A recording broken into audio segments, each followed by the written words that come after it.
Welcome to Be For Real, where we keep it sweet like honey. and as real as it gets, I'm Ebony, I'm Mariah. and we're here with our amazing social worker, Miss Paige. Miss Paige, she's she's always here to help, and she's always here to help with whoever needs her. And, Thank you. How's everybody feeling about today's episode? A little nervous. I'm not that nervous, but I think it'll be okay. All right. I'm a little nervous. Okay, we're going to start with the first question, which is, what communities do you think needs more support in mental health? So I took a lot of time thinking about this question, and what I came up with is I honestly think the homeless are the population in the world that is the hardest to reach. You know, the homeless, generally you're homeless because you either have an addiction or you have a severe mental illness that has prevented you from working, that has prevented you from family to support you and a place to live. And generally you don't have insurance, medical insurance. So those people are just wandering around with mental illness and addiction issues, and they have no family or support around them, no insurance to get help, you know, medically, physically, or with mental health. So I think really the homeless is the most, and we call it unhoused now, but that is the population that is the hardest, has the most mental health challenges. And aside from that, I would say is number two, it would be people who have a lot of socioeconomic on the poor level, or have lots of differences. The disabled would be one population, the elderly, people with specific mental illness issues, people who are different, you know, like the LGBTQ population. Those people also suffer a lot. But in general, I would say specifically the homeless, I think, is the hardest to reach. I will agree with that. Well, thank you. But it's unhoused now, and I have to remember that. That's my age coming through. Oh, how do you approach helping different communities with mental health? That is really a really good question. And I think one of the things that regarding different communities is that you need to be aware of what values they have in their culture, you know, what is important to them. Like, let's say the Hispanic culture. They have a different language that I'm going to have to be aware of. They have different ideas of family and the importance of family than I might have or you guys might have. You know, so all the different communities, each of us have to understand what they honor, what they respect, what their value is, and approach them on that line, you know, approach them through that lens so that you are not annoying them or offending them, but being much more aware. Like some cultures, I think it's the Orthodox Jewish culture, women are not allowed to touch men. So if I reached my hand out to shake somebody's hand, a male's hand, I'd be offending them by doing that. So I have to be aware of that. I have to look around, talk to people of different cultures, read about different cultures, and be aware of what different cultures are. So before I am able to work with them effectively. Okay, is that good enough? Yeah. How do you get the resources in the community if you need it? So I think we are really blessed this generation with the internet because the internet stores so much valuable information. So certainly that is one way that we can just Google a search. You know, I want help for grief support or whatever it is, and it'll come up with a lot of resources. There are a lot of national resources, you know, like online places, websites. I think about crisis line and support line. Like you can all call 988 if you've got, you know, and they're 24/7, you know, for suicide support, crisis support. Another way that I would probably look at community organizations like the National Mental Health Association. You know, there's a lot of those, and you can find all of those online. Another way that I would look for resources is just within your own community. I would just turn to Mariah and say, Mariah, I'm having this issue. Have you ever had this? And do you know of anybody that could help me? And I'd say 80% of the time, Mariah is going to be able to give me an answer. If she's been through that situation, this is what helped her. So I think that relying on your friends, relying on your church. If you have a church, it's a big one to get support and to find resources through. Then locally, you've got like the health department. You have schools and educational institutions that would have things. Insurance often have lots of supports listed and places that they can help you with resources. You have to do some digging, but you can find resources. I'm really happy that we have a lot of resources for people. Yeah, to it get is. help. Absolutely. I totally agree because we all need it at times. How do you find a community?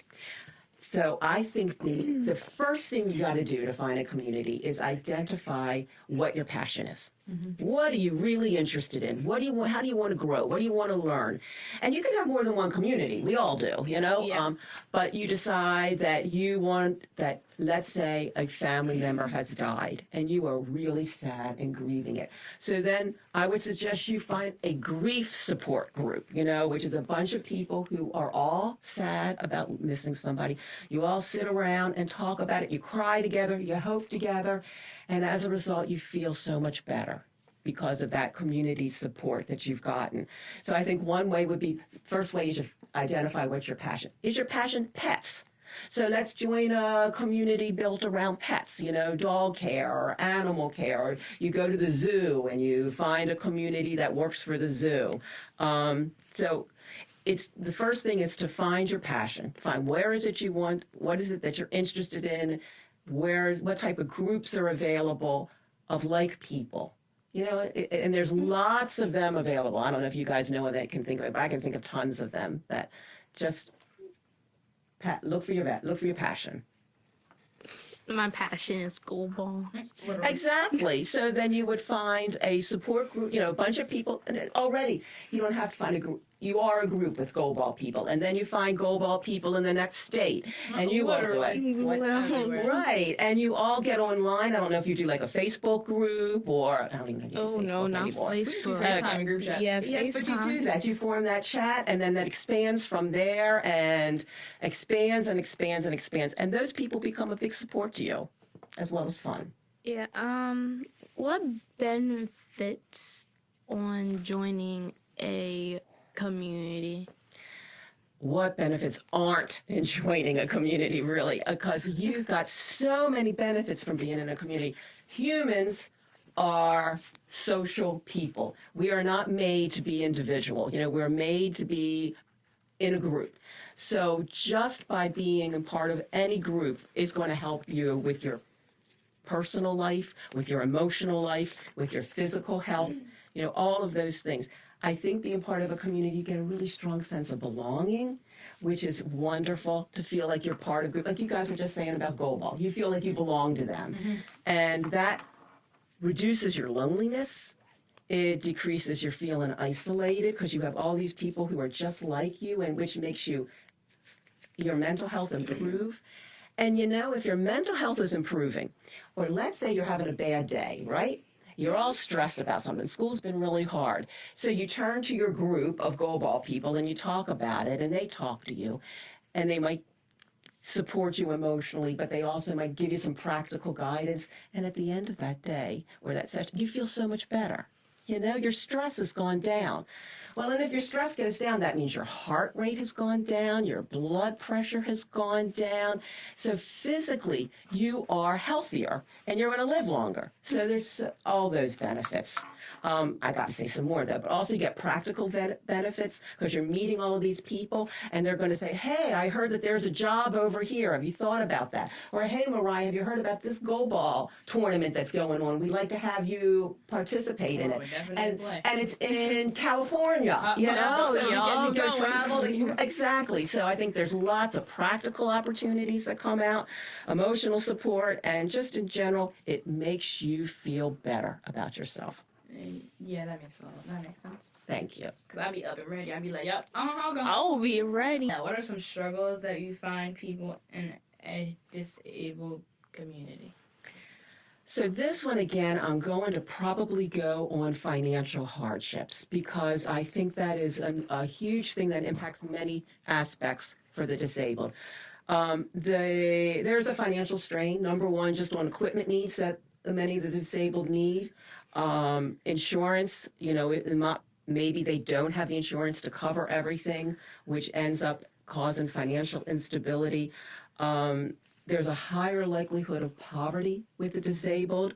Housing insecurity, a higher aspect of that in the disabled compared to the general population.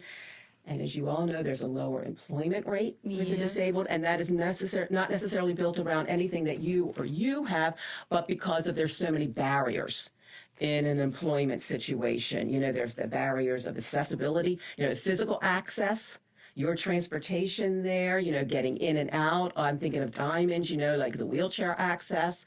On some places, it's not set up as ADA. Yeah, it's not as accessible. Right, yeah. Usually, for some schools, like I remember we went to tournament, like, was it cheer or for goalball? Because goalball players can't play. But we went to cheer, and New York school wasn't like. They didn't have no wheelchair accessibility things. Yeah. So like, not all New York kids are like blind or like disabled. Like they all have something like that's. I wouldn't say wrong. 'Cause that's just weird to put it. They all have some type of disability. They all Okay, have some but it's- type yeah. of disability. But we went to cheer. We had a cheer tournament in there over there, and like it wasn't accessible at all. It was really hard. It was really hard for the wheelchair. So like move around and like get the access that they needed. Even the elevators wasn't accessible. They weren't big enough. Right, for the wheelchair. Yeah, and you just think about that. All of those opportunities that somebody is in a wheelchair is going to miss because of that, just because they can't get their wheelchair in and out. It just is really unfortunate. So I think And it's unfair. very unfair. I think there's another one that faces the disabled, particularly the mentally disabled, but probably just as much with the physical, is a social stigma that comes with being disabled. And there is a stigma that comes in with it. There's negative stereotypes about disabled people, and there's discrimination. I'm going to be right out and honest. There's discrimination against the disabled. And so that certainly is a huge struggle that they face daily. Okay. We're gonna take your breaks from questions and play a little game. Woo. This game is not really my favorite, but we're still gonna play. How do you play? Yes, tell us, how do you play this game? That's not your It's favorite. called. I'm not going to fail it, right? Okay. Hope not. It's called the story time game. So it's going to start once upon a time, and we will take turns, and you can make up whatever sentence you want, add to the story. Any sentence I want. Yeah, and Okay. we'll go for 3 rounds. Does it have to deal with the first sentence? No, it can be about anything. Okay, all right.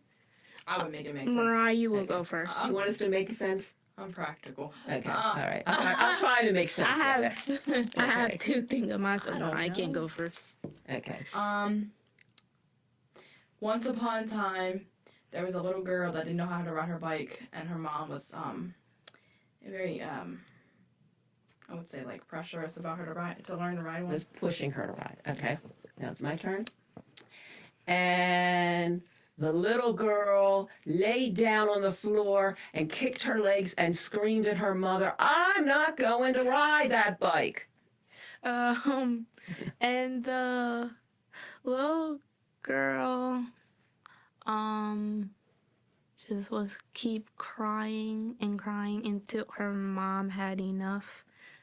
Is that it? Yeah. So it's my turn or yours? No, it's mine. Okay. So, Ready. so she told her She told her to forget about the bike, and she got the bike and she took it back to the store. And then the little girl started to cry again. And then her mom was like, "Well, you don't know how to ride. You don't want to learn to ride a bike. So what do I have here for you for?" And the little girl then lay down on the ground and started screaming and crying and kicking and saying, "But I want to learn how to ride a bike now." And then the And then the little girl went back to the store and got the bike again. And she tried to ride the bike, but she fell. So her mom went over to her and seen that she had a bloody knee, and so she went inside and she got Ew. the first aid kit and she cleaned it up, and then the little girl started to be happy again. My turn. Yeah. And then the mom said, "Okay, are you ready for me to help you try to ride this bike?" And then the girl said yes, so they went outside and they practiced riding the bike for over 3 hours. Whoa. Oh, girl, that's longer than actual practice. What you doing sports? No. She must have gotten really good at riding that Yeah, bike. she better have. And then after her 3-hour practice, that's a gruel practice. She went inside and she took a bath, and then after that she went to sleep. Is that? I've had 3 times. Is that enough? Yeah. Okay. All right. Yeah. That little girl. Yeah. Very interesting. Yes, Okay. yes. We're going to go back to the questions. It's your turn, by the way. I know. Oh, okay. How How mean she is to me? I think Zero. she's very nice to you, Oh, Mariah. no. Yeah. She's seen Okay. her on a daily basis to me. How can we as teenagers help struggling members of our community? I think that as teens, you've got lots of power and lots of things that you can do to help your community. I'll give you some ideas. Like with the elderly that you have around, you can help them run errands. The number one way that you guys can be helpful, as far as an old person telling you guys this, is you can help us with technology. Oh, yep, I do that. Yeah, exactly, because we are at a loss when it comes to, your iPhone, if you're not having your Samsung, getting on the computer, learning how to do anything. I mean, my goodness, you all could rake in the bucks on this one. But if you can help elderly, learning how to access their technology. You can help them by run errands for some of the elderly that's in your way, or just stop in and check on them. If you have a neighbor in an apartment next door in a house who's old, just stop in and say hi. Sometimes these people are so isolated and lonely, and just having somebody come by and say hi and how are you doing is really a nice thing to do and very, very kind. You guys could offer to tutor or mentor or help with homework some of the little kids in your neighborhood. You could babysit, and these are volunteer or get paid, but those are all ways that you could do things like that to help that. You could do hands-on community service, like how they do like the cleanups at the streets or the parks, the beaches, yes, and they always are offered. Everybody can get out there and clean up some trash. I don't know if we really like doing it, but when you do it, you're in a community and you meet people, and again, that's nice. You can arrange things here at school, like clothing drives, to get coats in the winter for people, or food drives for people, or volunteer at the shelters. And I was thinking really more like the animal shelters, where you can go in and help with, like, offer to walk the dogs around, or I would comb the love kids. that. I know you would, and they would love to have you. Or collect blankets here at school. I remember we've done that before, where Yes. people donate blankets and things, and then you can take it to the animal shelters for them. Use your skills. Use your talents that you all have so many of it. And again, I was saying find your passion, which is if it's goalball or if it's animals, and find areas there, because everybody wants volunteers. All right? How to handle conflict within your community. So this is a tough one for all of us, because right now we live in a world that doesn't like to hear differences of opinions, and we all tend to argue and fight rather than to work together. I don't know if you guys would agree with that, but that seems to be the way that the world is right now. So my advice would be, the first thing in any conflict that I'm going to tell you guys about is to stay calm. All right? I use the word composure. Try to keep your composure. All right? So you're going to stay calm. You're going to kind of take a step back, be calm, and listen to what the person is saying. This is so hard. I don't know about you guys, but when somebody's talking, instead of really listening to them, often I'm thinking of what my answer is going to be. And so I'm not really hearing what they're saying. So you need to step back and just listen to that point of view. And hear what they're saying and then respond to that. You're going to respond with I sentences, and you all know what I sentences are, right? You don't need Yes. me to explain them. So you do I sentences rather than the you things. And when you try to communicate your needs, do it very calmly if you can, by like saying what works for you or what is not working for you, and try to look for solutions together rather than focusing on the problem. There are many people that just want to complain about what's going wrong. That's all they really want to do. They don't want to find a way to resolve the problem. They just want to complain. And if that's the case, let them complain and listen and then move on. But otherwise, try to look for solutions and know when to get help. Know when you say, I got to go find a teacher to help me or an adult or somebody because I'm not able to work this out just with you. Okay. As people with disabilities, how do we find public events to attend? So I guess there are lots of, and I'm talking online again, lots of online advertising and marketing that goes on. Ebony, you're nodding your head, Jessica, you know that. So that if you join a lot of on those, and I'm saying Facebook again, but you guys will do your own social media thing. Like if you're interested in animals, so you join the website or the membership group for the animal shelters. They're going to be posting events up, like MSB does, on their website. They'll be posting events up. So I would advise first that you go and you find the websites for organizations that you are interested in, that you have your passion for. And then when you get on your website, they will give you all of the events that are coming up. I would look at those events, check them out online and see, are they accessible? And what do you need to do to find out, do they have ASL interpreters? Do they have sensory friendly spaces? Are you able to get there and navigate your way around because it's accessible with wheelchair access? Look for, is there transportation or ways to get there that's accessible? Once you're at the event, if you end up going, I would see if you can locate staff to help you, provide assistance, and use all of the accessibility features that are on your phones that you take with you that will help you at that point. Is that good enough? Yes. How can you help volunteer, right? Volunteer? Yeah. Mm-hmm. Fundraisers? So for these events. these So events. I think a lot of it is similar to what I was saying before, is that you're going to look for events that are inclusive. So that are looking for organizations that want disabled volunteers. So like United Way is one, like the School for the Blind is one. We're going to look for people like that. Doors has volunteer services. The the library has different opportunities for disabled. What about, have you all ever heard about the Disabled Athletic Sports Association? Yes. Okay, so they've got volunteer opportunities that will all be accessible or adaptive to you, which would be really helpful. Consider remote volunteering. They can certainly do a lot of things remotely also. And volunteer for maybe ongoing, like they'll have maybe become a list, on their list of volunteers. They might have training that you have to do. So go through with that training and get it so you can be a part of that, and they'll reach out to you when there's events. Right. Okay. How can being a part of a strong community help you build self-confidence? It helps you so much build self-confidence.